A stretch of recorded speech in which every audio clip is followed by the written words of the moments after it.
made up of a lot of people who have ulterior motives in mind to want to sell you testing, okay? But it got, after about 5 years, it finally got published. Has only been adopted as code in one state, and that's New York, okay? However, what's happened is that because guidelines out there exist, that puts everybody in legal jeopardy, okay? That if you're not doing it, yeah, the lawyers are gonna say why, right? If somebody contracts Legionella, they're gonna say, well, there are standards out there, and the standards are pretty intense. You know, we go through and do monthly testing. First of all, you have to have a plan. You have to go and identify all your potential sources, okay? Whether it's dead end legs in your potable water system, or it could be your drifts from your cooling towers. These are all sources for Legionella.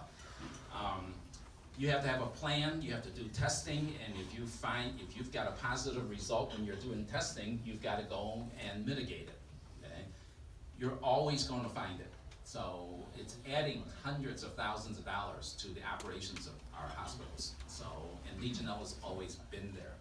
So, but it occurs in everyday soil, and it's also, it thrives in a aquatic environment, okay? The symptoms are Potomac fever, and most patients will just die from pneumonia.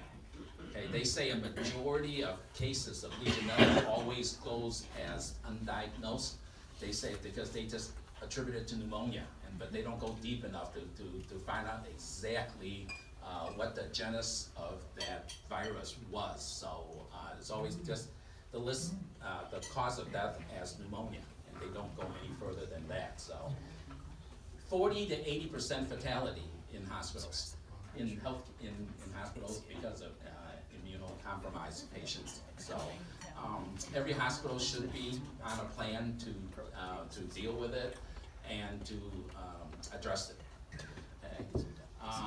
The guidelines were published in 2016. I told you the only state that's adopted it is the state of New York, and that's because they have a rash of deaths associated with it. And in Illinois, it's been in the news over the last year or so because of all the deaths in the VA home down here in Quincy.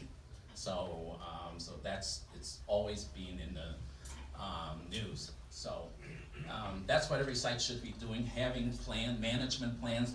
Do a survey and look at what your hospital is doing about it. Try to identify all your sources, your potential sources on it. Test for it, and if you find it, you've got to mitigate it. So these are all the areas that you should be looking at. Cooling towers. The biggest one is the potable water system. I try to identify every one of your dead legs. Okay, I think I got a slide down there so to determine what is a dead leg. Okay. Respiratory therapy equipment, your tanks where they do hydrotherapy, where they're circulating water.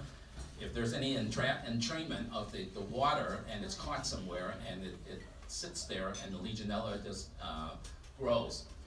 Hot tubs, cooling coil drain pans, showers. Okay, if you go into a hospital patient room, you're going to find that any handheld shower now, they'll take it and they'll just let it dangle so all the water drains out of it. The loop doesn't become a dead end loop. Okay, that's a simple, easy fix. And then humidifiers and nebulizers.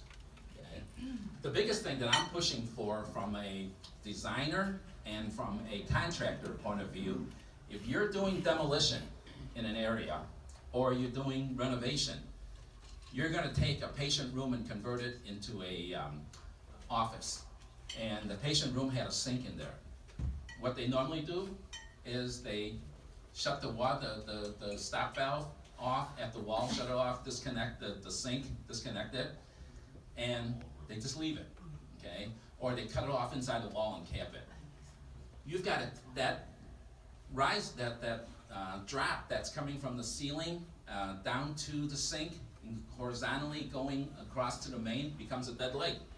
Okay, if that hospital loses water pressure and pumps fail, different things happen where you're going to lose pressure, that potential dead leg with the Legionella in it's going to migrate back into the building. okay, the chances of cross-contamination is much, much higher.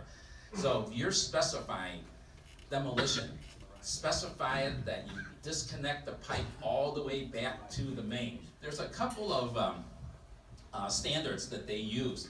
Let's say this is the main run of the pipe.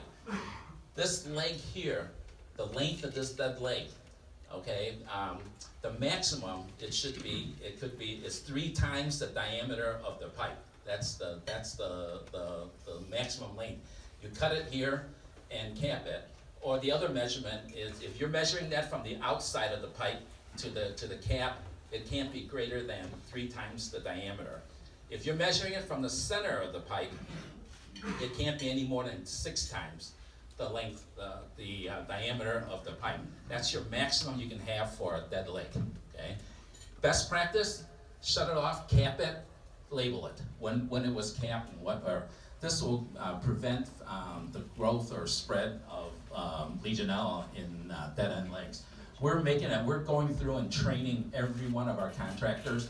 We are training all of our in-house project managers, and we put that into our standards for demolition because this is just best practice.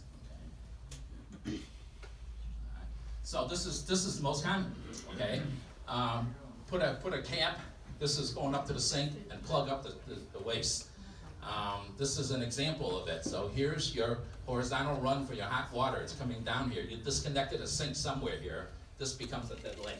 If the pressure drops in the system and not being able to push that water can constantly force it against the dead head, it could migrate back into the system. Okay, very important. Okay, all right. Let's talk about regulations.